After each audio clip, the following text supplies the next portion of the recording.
H D. Kumaraswamy ಬಿಜೆಪಿಗೆ ಬರ್ಲಿ, ಬಿಜೆಪಿಗೆ ಬಂದ್ರೆ ಕರ್ನಾಟಕ ಅಭಿವೃದ್ಧಿ ಆಗತ್ತೆ ಅಂತ, ಅದರ ಜೊತೆಗೆ ಬಿಜೆಪಿಗೆ ಅವರೇನಾದ್ರೂ ಬಂದ್ರೆ ನಾವು ಡಿಸಿಎಂ ಮಾಡ್ತೀವಿ ಅನ್ನುವಂತ ಮಾತನ್ನ ಕೇಂದ್ರ ಸಚಿವರು ಹೇಳ್ತಾ ಇದ್ದಾರೆ. ಬಿಜೆಪಿಗೆ ಬಂದ್ರೆ ಕರ್ನಾಟಕ ಅಭಿವೃದ್ಧಿ ಆಗತ್ತೆ, ಬಿಜೆಪಿಗೆ ಬರೋದಾದ್ರೆ ಬರ್ಲಿ, ಅವರನ್ನ ಡಿಸಿಎಂ ಕೂಡ ಮಾಡ್ತೀವಿ ಅನ್ನೋ ಮಾತನ್ನ ಹೇಳ್ತಾ ಇದ್ದಾರೆ. ಎಚ್.ಡಿ. ಕುಮಾರಸ್ವಾಮಿಗೆ ಬಿಜೆಪಿ ಏನಾದ್ರೂ ಆಫರ್ ಕೊಡ್ತಾ ಇದ್ಯಾ ಹಾಗಾದ್ರೆ ಅಂತ. ಕೇಂದ್ರ ರಾಜ್ಯ ಸರ್ಕಾರ ಒಂದೇ ಇದ್ರೆ ಹೆಚ್ಚು ಅನುದಾನ ಬರುತ್ತೆ ಅನ್ನೋ ಮಾತನ್ನ ಕೂಡ ಹೇಳ್ತಾ ಇದ್ದಾರೆ. ಚುನಾವಣೆ ಆದ ಮೇಲೆ ಬಿಜೆಪಿಗೆ ಆಹ್ವಾನಿಸೋ ಬಗ್ಗೆ ನಾವು ಚರ್ಚೆಯನ್ನ ಮಾಡ್ತೀವಿ ಅಂತ ಕೇಂದ್ರ ಸಚಿವ ರಾಮದಾಸ್ ಅಠವಾಳೆ ಹೇಳಿಕೆಯನ್ನ ಕೊಡ್ತಾ ಇದ್ದಾರೆ. ಎಚ್.ಡಿ. ಕುಮಾರಸ್ವಾಮಿ ಬಿಜೆಪಿಗೆ ಬಂದ್ರೆ ಕರ್ನಾಟಕವು ಅಭಿವೃದ್ಧಿ ಆಗತ್ತೆ, ಒಂದ್ ವೇಳೆ ಅವರು ಬಿಜೆಪಿಗೆ ಬಂದ್ರೆ ನಾವು ಡಿಸಿಎಂ ಮಾಡ್ತೀವಿ ಅಂತ ಕೂಡ ಹೇಳಿದ್ದಾರೆ.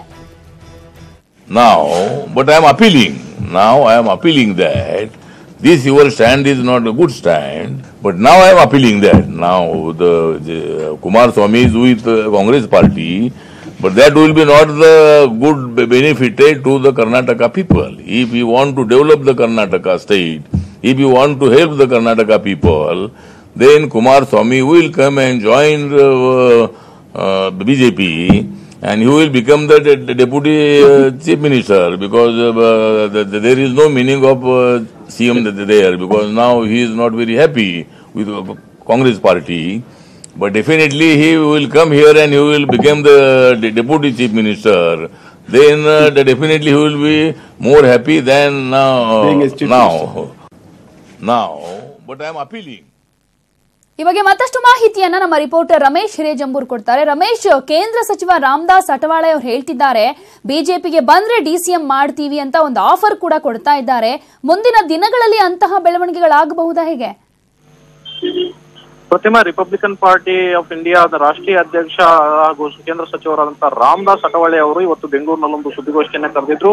ನಾವು ನರೇಂದ್ರ ಮೋದಿ ಅವರು ಮತ್ತೊಮ್ಮೆ ಪ್ರಧಾನಿ ಆಗ್ಬೇಕು, ಸೊ ಆ ಕಾರಣಕ್ಕಾಗಿ ನರೇಂದ್ರ ಮೋದಿ ಅವರಿಗೆ ನಾವು ಬೆಂಬಲವನ್ನ ಕೊಡ್ತೀವಿ ಅನ್ನುವಂತ ಮಾತನ್ನ ಹೇಳೋದ್ರ ಜೊತೆನಲ್ಲೇ ರಾಜ್ಯ ಸರ್ಕಾರದ ವಿಚಾರ ಸಂಸ್ಥೆ ಕೂಡ ಅವರು ಪ್ರಸ್ತಾಪವನ್ನು ಮಾಡಿ ಮುಖ್ಯಮಂತ್ರಿ ಆಗಿರ್ತಕ್ಕಂಥ ಎಚ್.ಡಿ. ಕುಮಾರಸ್ವಾಮಿ ಅವರು ಬಿಜೆಪಿಗೆ ಬರ್ಲಿ, ಬಿಜೆಪಿಗೆ ಬಂದ್ರೆ ಕರ್ನಾಟಕದ ಅಭಿವೃದ್ಧಿ ಆಗುತ್ತೆ. ಈಗಿನ ಕಾಂಗ್ರೆಸ್ ಮತ್ತು ಜೆಡಿಎಸ್ ನ ಮೈತ್ರಿ ಸರ್ಕಾರದಲ್ಲಿ ಯಾವುದೇ ರೀತಿ ಅಭಿವೃದ್ಧಿ ಆಗ್ತಾ ಇಲ್ಲ. ಕೇಂದ್ರ ಮತ್ತು ರಾಜ್ಯ ಸರ್ಕಾರ ಒಂದೇ ಇದ್ರೆ ಹೆಚ್ಚು ಅನುದಾನಗಳು ಬರ್ತವೆ ಕೇಂದ್ರ ಸರ್ಕಾರದಿಂದ, ಸೊ ಯೋಜನೆಗಳು ಕೂಡ ಬರ್ತವೆ, ಸೊ ಅವುಗಳನ್ನ ಇಂಪ್ಲಿಮೆಂಟ್ ಮಾಡ್ಲಿಕ್ಕೆ ಅನುಕೂಲ ಆಗುತ್ತೆ. ಲೋಕಸಭಾ ಚುನಾವಣೆ ಆದ್ಮೇಲೆ ಬಿಜೆಪಿಗೆ ನಾವು ಈಗ ಅವ್ರನ್ನ ಆಹ್ವಾನಿಸ್ತೀವಿ, ಅವ್ರ ಜೊತೆನಲ್ಲಿ ಮಾತುಕತೆ ಯೋಚನೆ ಕೂಡ ಮಾಡೋಣ ಅನ್ನುವಂತ ಮಾತನ್ನ ಹೇಳಿದ್ದಾರೆ. ಆದ್ರೆ ಸದ್ಯಕ್ಕೆ ಈಗ ಚುನಾವಣೆ ಇರುವಂತ ಹಿನ್ನೆಲೆಯಲ್ಲಿ ಈಗ ಸಮಯ ಇಲ್ಲ ಅನ್ನುವಂತ ಮಾತನ್ನ ಹೇಳಿದ್ದಾರೆ.